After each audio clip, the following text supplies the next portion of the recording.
یہ حق دیتا ہے، لیکن اگر لوگ اس اختیار کو، اس رائٹ کو ایکسرسائز ہی نہ کریں تو پھر کیا کیا جا سکتا ہے یا کیا ہو سکتا ہے؟ مسرت علی صاحبہ نے بڑی دلچسپ بات کی. انہوں نے کہا یہاں پر تو یہ دیکھا جاتا ہے کہ پولنگ کا دن ہے، لوگ ووٹ ڈالنے نہیں جاتے، ٹی وی پہ بیٹھ کے ساری چیزیں الیکشن کے حوالے سے، پولنگ کے حوالے سے کیا چل رہا ہے، کس پولنگ اسٹیشن میں کیا ہوا ہے، کس نے ووٹ ڈالا ہے، کس نے ووٹ نہیں ڈالا ہے، کیا نتائج آ رہے ہیں، کون ہار رہا ہے، کون جیت رہا ہے، سب کچھ ٹی وی پہ بیٹھ کے دیکھتے ہیں، لیکن ووٹ ڈالنے جو ہے وہ لوگ نہیں جاتے ہیں. اور پھر آگے چل کے ناظرین ایک اور بات بھی کی مسرت علی صاحبہ نے کہ یہ ووٹرز کی اپنی کمزوری ہے، کہ ان کو ووٹ ڈالنے کا حق تو ہے، رائٹ تو ہے، لیکن وہ ووٹ ڈالنے نہ جائیں، یہ آپ کی اپنی کمزوری ہے. اس قسم کی درخواست جو ہے ووٹر کی اپنی کمزوری کی بنا پہ سپریم کورٹ میں قابل سماعت نہیں ہے. جیسے مندو خیل صاحب نے ایک سوال پوچھا، جمال خان مندو خیل صاحب نے درخواست گزار سے کہ جناب آپ یہ تو بتائیں کہ آپ یہ 50% والی درخواست تو لے کے آ گئے ہیں، آپ نے خود 8 فروری 2024 کے الیکشن میں ووٹ ڈالا. درخواست گزار نے سچ بیان کیا کہ نہیں میں نے ووٹ نہیں ڈالا. اب اس کے بعد ناظرین بات کیا رہ جاتی ہے؟ مندو خیل صاحب نے کہا تو پھر تو آپ خود آئین کی جو ہے وہ آپ خلاف ورزی کر رہے ہیں. پھر 10-20 ہزار جرمانے کے ساتھ اس درخواست کو جب خارج کیا گیا تو درخواست گزار کی دلیل سنے عدالت میں. درخواست گزار محمد اکرم نے کہا کہ یہ 20,000 تو جرمانہ بہت کم ہے، یہاں پر 10,000 ووٹ لے کے آئین کا ڈھانچہ بدل دیتے ہیں، آپ میرے اوپر ایٹ لیسٹ 100 بلین کا یعنی 100 ارب کا جرمانہ کریں. امین الدین خان صاحب نے کہا کہ آپ کی اتنی حیثیت نہیں کہ آپ پر 100 ارب کا جرمانہ کیا جائے، یہ 20,000 کا جرمانہ جو آپ پہ کیا، آپ کی اتنی حیثیت ہے تو لہٰذا اب آپ روسٹرم چھوڑیں اور جائیں. تو یہ درخواست جو ہے اس کو مسترد کر دیا گیا اور اسٹار آفس کے جو اعتراضات تھے ان کو برقرار رکھا گیا.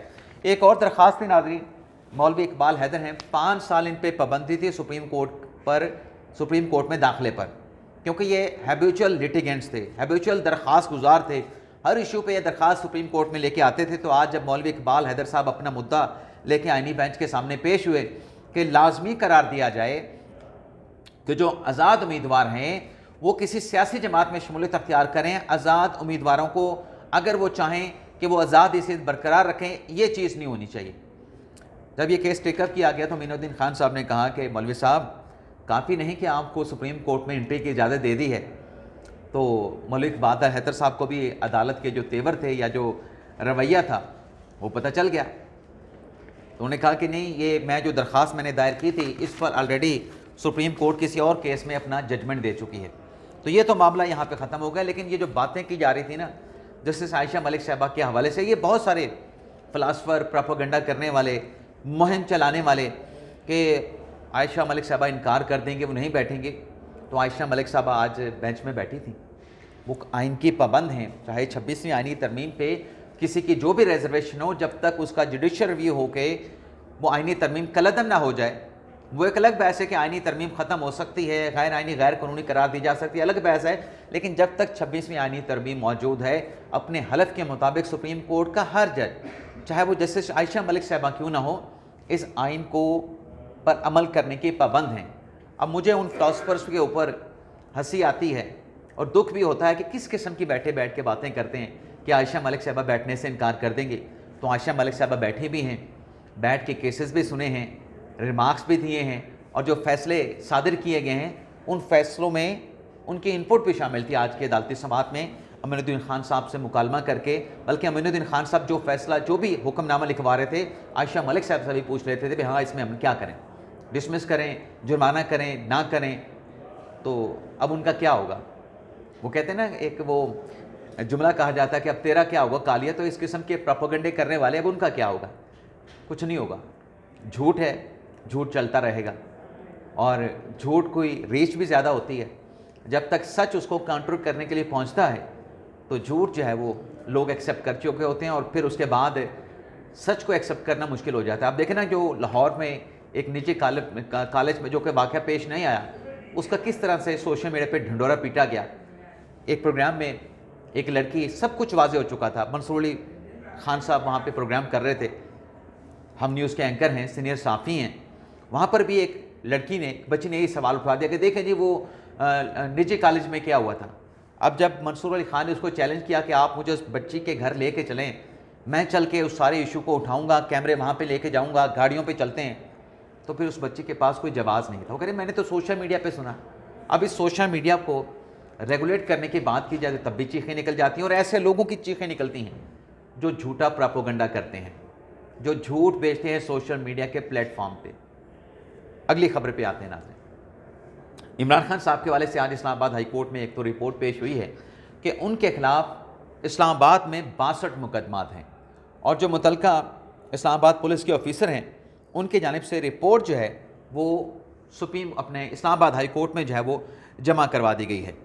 اس کے علاوہ ناظرین، اسلام آباد کی ڈسٹرکٹ اینڈ سیشن عدالت میں بانی پی ٹی آئی بشریٰ بی بی صاحبہ کی درخواست ضمانتوں کے حوالے سے کیس کی سماعت ہونا تھی، جس میں آج بشریٰ بی بی صاحبہ کی حاضری استثناء کی درخواست آئی ہے، اور پی ٹی آئی کو عمران خان صاحب کو ویڈیو لنک کے ذریعے پیش نہیں کیا گیا، اور پراسیکیوٹر نے رسیدوں کی ویریفیکیشن کے لیے عدالت سے وقت مانگا، اور بشریٰ بی بی کی درخواست ضمانت پر فیصلہ نہ سنایا جا سکا، اور عمران خان صاحب کی درخواست ضمانت پر بھی فیصلہ نہ ہو سکا، تو اس کیس کی جو سماعت ہے اسے 7 نومبر تک عدالت کی جانب سے جو ہے وہ ملتوی کر دیا گیا ہے۔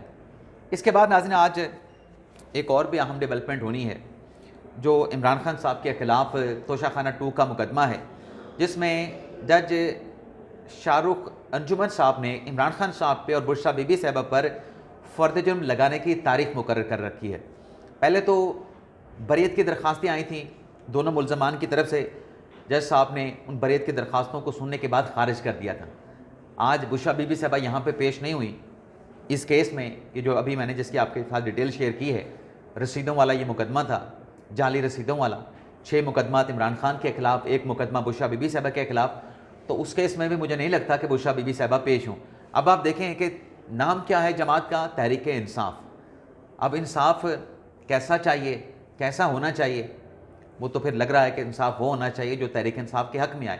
اب اس کیس میں جو مطلب بشریٰ بی بی صاحبہ نے پیش ہونا ہے، فرد جرم کی کارروائی آگے بڑھانی ہے، تو بشریٰ بی بی صاحبہ پیش نہیں ہوں گی تو پھر کیا ہوگا؟ عدالت کو ان کے وارنٹ جاری کرنے پڑیں گے بلانے کے لیے، پھر کہیں گے کہ عدالتیں ہمارے خلاف یہ کریں بھی، آپ عدالتوں میں پیش ہو جائیں۔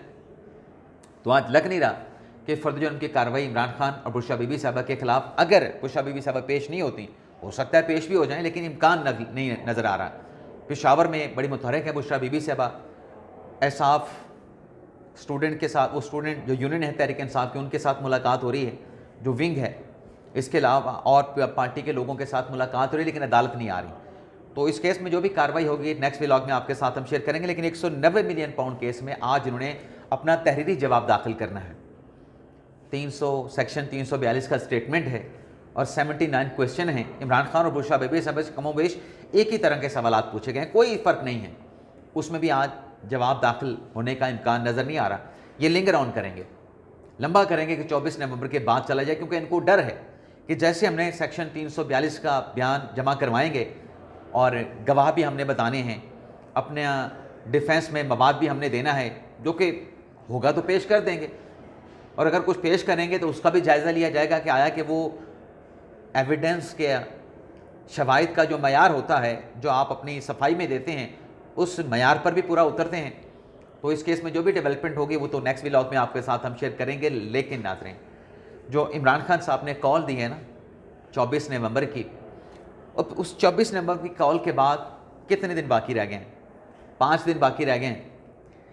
تو اب آپ ان میں دیکھیں کہ ان میں آپس میں کوآرڈینیشن کا فقدان کتنا ہے، رابطوں کا فقدان کتنا ہے۔ پہلے تو وہ شاہ محمود قریشی صاحب نے ایک بات اٹھائی کہ آپ بیٹھ کے باہر سے فیصلے کر لیتے ہیں، ہمارے پاس بھی آئیں، ہم بھی جیلوں میں بیٹھے ہیں، پارٹی کے سینئر ارکان ہیں، رہنما ہیں، ہم سے بھی آپ سے پوچھیں، ہم آپ کو بہتر مشورہ دے سکتے ہیں۔ اور انہوں نے کیا مشورہ دیا؟ شکوہ بھی کیا، شکایت بھی کی، مشورہ کیا دیا کہ سیاسی لوگوں کے ساتھ انگیجمنٹ کریں۔ لیکن خان صاحب کہتے ہیں کہ نہیں، سیاسی لوگوں کے ساتھ نہیں، غیر سیاسی لوگوں کے ساتھ ہم نے انگیجمنٹ کرنی ہے۔ تو ایک تو یہ طوفان اٹھا ہے 24 نومبر کی کال کے بعد، یعنی اپنے لوگوں کو اعتماد میں ہی نہیں لیا گیا۔ دوسری ناظرین جو بات ہے، گنڈا پور صاحب کہتے ہیں کہ جو ایپکس کمیٹی کا اجلاس ہونا تھا، آج ایپکس کمیٹی کا وزیر اعظم شہباز شریف صاحب نے بلایا تھا، جس میں نیشنل ایکشن پلان پر عمل درآمد کے حوالے سے غور و خوض ہونا تھا، اس میں RNP چیف نے آنا تھا، اس میں DGI DGMI یعنی جتنے بھی قومی سلامتی کے متعلقہ ادارے ہیں ان کے سربراہان نے آنا تھا، متعلقہ وزراء نے وہاں پہ بیٹھا ہونا تھا، اور وزراء اعلیٰ نے بھی آنا تھا، گنڈا پور صاحب نے بھی آنا تھا۔ گنڈا پور صاحب کہتے ہیں کہ ہم اس فورم پہ عمران خان صاحب کے لیے بات چیت کریں گے، اسٹیبلشمنٹ کے ساتھ بات چیت کریں گے، یعنی وہ مذاکرات کے حامی ہیں. وہ بے شک یہ نہیں دیکھ رہے کہ نیشنل ایکشن پلان کے لیے جو اجلاس طلب کیا گیا ہے کیا وہاں اس فورم پہ اس قسم کی بات ہو سکتی ہے، لیکن وہ اس بات کا اعتراف ضرور کر رہے ہیں کہ ہم مذاکرات کرنا چاہتے ہیں. اور خواہش وہی ہے گنڈاپور صاحب کی جو عمران خان صاحب کی ہے کہ مذاکرات ہوں گے تو اسٹیبلشمنٹ کے ساتھ ہوں گے. اب جو میں نے بات کی کہ ان میں رابطوں کا فقدان دیکھیں، ایک طرف گنڈاپور صاحب یہ کہہ رہے ہیں کہ ہم مذاکرات کریں گے اور عمران خان کے لیے کریں گے، تحریک انصاف کے لیے کریں گے. دوسری طرف شیخ وقاص اکرم صاحب جو کہ سیکرٹری اطلاعات ہیں پاکستان تحریک انصاف کے، وہ کہتے ہیں کہ جب تک ہمارا دھرنا اسلام آباد نہیں پہنچے گا، جب تک ہمارا احتجاج اسلام آباد میں داخل نہیں ہو جائے گا، تب تک کسی کے ساتھ مذاکرات نہیں کریں گے. بھائی ایک طے تو کر لو کہ آپ نے مذاکرات کرنے ہیں نہیں کرنے. فائنل کال کی آپ نے جو ہے وہ اعلان کر دیا ہے، احتجاج کا اعلان کر دیا ہے، اور آپ میں رابطوں کا اتنا فقدان ہے. یعنی پارٹی کا ایک شخص کچھ اور کہہ رہا ہے، دوسرا شخص کچھ اور کہہ رہا ہے، ایک مذاکرات کا حامی ہے، دوسرا مذاکرات کا حامی نہیں ہے. کتنی دیر لگتی ہے ان رابطوں کو بہتر کرنے میں؟ سب کچھ تو آپ پارٹی جو ہے وہ واٹس ایپ گروپ کے ذریعے چلا رہے ہیں، اور آپ کے واٹس ایپ گروپ بنے ہوئے ہیں، اس میں ایک ڈائریکشن جاری کر دیں کہ ہم نے مذاکرات کرنے ہیں نہیں کرنے. پھر پارٹی کا ہر شخص جو ہے اس مذاکرات کے حوالے سے بات کرے. مذاکرات نہیں کرنے تو وہ کہے کہ ہم نے مذاکرات نہیں کرنے، مذاکرات کرنے تو آ کے کہے کہ ہم نے مذاکرات کرنے ہیں. تو اس سے کیا چیز سامنے آ رہی ہے کہ آپ کا کوئی ہوم ورک ہے ہی نہیں، آپ نے ہوم ورک کیا نہیں، اور 24 نومبر کے احتجاج کی حتمی کال آپ نے دے دی. اب اس میں جو مشکلات آ رہی ہیں، بلکہ آپ یوں کہیں کہ 24 نومبر کا احتجاج نکلنے سے پہلے ناکام ہو گیا. اس حوالے سے کچھ اہم ڈیٹیلز ہیں جو نیکسٹ ولاگ میں آپ کے ساتھ شیئر کروں گا. لیکن یہ جو خواہش کا اظہار کیا نا گنڈاپور صاحب نے کہ میں تو مذاکرات کروں گا، جو نیشنل ایکشن پلان کا آج اجلاس بلایا گیا ہے، تو یہ جو امید مذاکرات کی بات چیت کی گنڈاپور صاحب نے لگائی تھی، یہ امید بھی دم توڑ گئی ہے. لیکن پارشلی دم توڑ گئی ہے، کیونکہ آج کا جو اجلاس تھا وہ وزیر اعظم شہباز شریف صاحب کی علالت کے باعث جو ہے اس کو وہ کیا کہتے ہیں نا تبع ناسازی کی وجہ سے ملتوی کر دیا گیا، اور کل یہ دوبارہ اجلاس ہوگا. اجازت چاہتے ہیں ناظرین.